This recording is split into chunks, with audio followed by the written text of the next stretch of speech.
Our journey, actually, the impact that the Mobberly Children's Ministry had on our family started before we even walked through the door. And so when my mom was diagnosed with inflammatory breast cancer in 2011, she was attending chemo treatments over at Longview Cancer Center.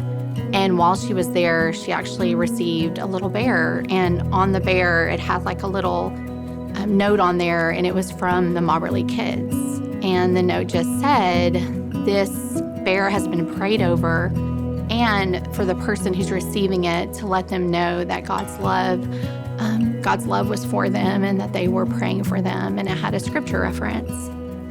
I think it just really resonated with me that not only was there God's truth, that they were learning God's truth, but that they were learning to serve and also pray for those that were hurting.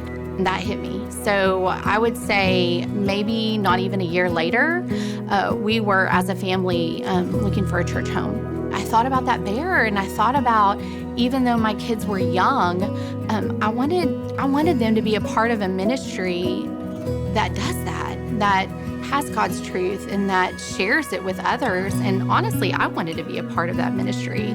So when we came here, we felt like it was home.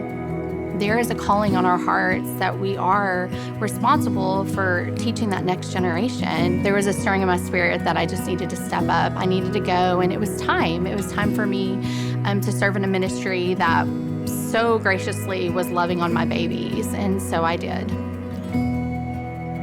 Not even a year later, cancer hit our family again. And this time it was our little girl. It was with Caitlin. And our whole world was uprooted. Everything that we thought we knew changed in an instant. But the one thing that was constant was God's love for us, that we knew God's truth and we knew God's love. And every week they could keep coming back to church where there was consistency. They had the same teachers every week, loving on them, pouring into them, and serving them, and most importantly, praying for them.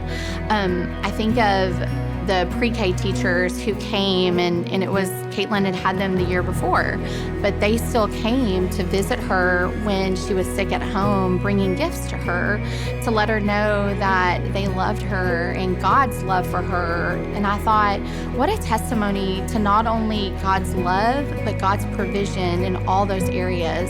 So what she needed most was to see that God loved her and that God provided for her needs in the people that were shining God's truth every Sunday.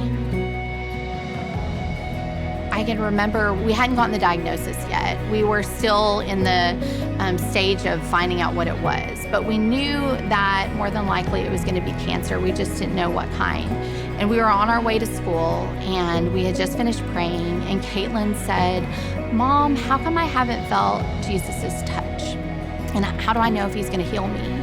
But before I could even say anything, Beckham whipped up in the back, and he said, "Caitlin, Jesus healed the 10 lepers with his word, and they trusted him. And only one of them came back and thanked him." He was in first grade. He was in first grade, and he was sharing God's truth. Caitlin was like, "Oh, okay," as if that answered all of her questions.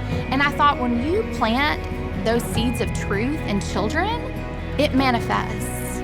It's watered and it's tended to weekly by the same teachers every week that are pouring into them, and it's not coming back void.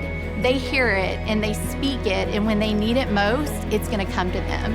And that is changing generations. And why would we not want to be a part of that?